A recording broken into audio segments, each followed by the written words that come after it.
আসসালামু আলাইকুম বন্ধুরা, সবাই কেমন আছেন? কোরবানির ঈদ সামনে, আর যারা ঢাকার হাতিরঝিল বা আশেপাশের এলাকায় থাকেন তাদের জন্য আজকে নিয়ে এসেছি খুবই গুরুত্বপূর্ণ একটি জায়গা। আমি এখন আছি সামারাই ক্যাটেল ফার্মে, যেটা হাতিরঝিল আর্মি ক্যাম্পের পাশেই অবস্থিত, এবং আরও ভালোভাবে বললে রামপুরা এবং মহানগর প্রজেক্টের পাশে। সামনে আর মাত্র 15 দিন পর কোরবানির ঈদ, আর এখানে শুরু হতে যাচ্ছে কোরবানির জন্য বিভিন্ন প্রজাতির গরুর বিশাল আয়োজন। লোকেশন নিয়ে যদি আর একটু বিস্তারিত বলি, এটা হাতিরঝিল আর্মি ক্যাম্পের পাশেই হওয়ায় খুঁজে পাওয়া খুব একটা কঠিন না। বিশেষ করে হাতিরঝিল, গুলশান, বাড্ডা, রামপুরা, মালিবাগ ও তেজগাঁওয়ের আশেপাশে যারা থাকেন তারা খুব সহজেই এখানে চলে আসতে পারেন। যারা দূরের হাটে না গিয়ে ভিড় এড়িয়ে একটু আরাম করে গরু দেখে কিনতে চান, তাদের জন্য এই জায়গাটা হতে পারে বেস্ট একটা অপশন। এই ফার্মের ম্যানেজারের সাথে আমার কথা হয়েছে।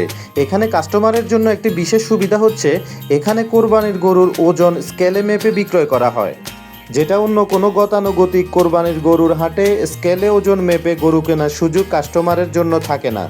কোরবানির সময় আরও যেহেতু 15 দিন বাকি, তাই ওনারা অত বেশি গরু এখনও নিয়ে আসেননি। সময় যত গনিয়ে আসবে, দেশি বিদেশি বিভিন্ন জাতের বড় বড় গরু এখানে নিয়ে আসবেন ওনারা বিক্রির উদ্দেশ্যে। এখানে আপনারা দেখতে পাবেন বিভিন্ন সাইজ, ওজন এবং বিভিন্ন জাতের গরু, ছোট মাঝারি থেকে শুরু করে বড় সাইজের কোরবানির গরু, সব ধরনের অপশন এখানে থাকবে।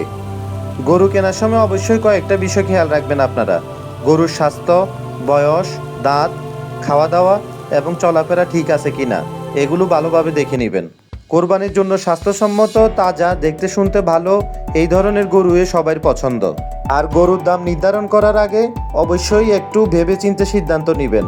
কয়েকটা গরুর তুলনা করে তারপর গরুর দাম নির্ধারণ করবেন। হুট করে কেউ গরুর দাম নির্ধারণ করতে যাবেন না, তাহলে ধরা খাবেন।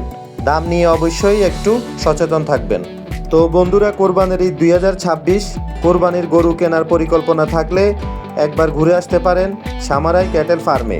বিশেষ করে হাতিরঝিল এলাকার মানুষের জন্য এটা সুবিধাজনক হতে পারে।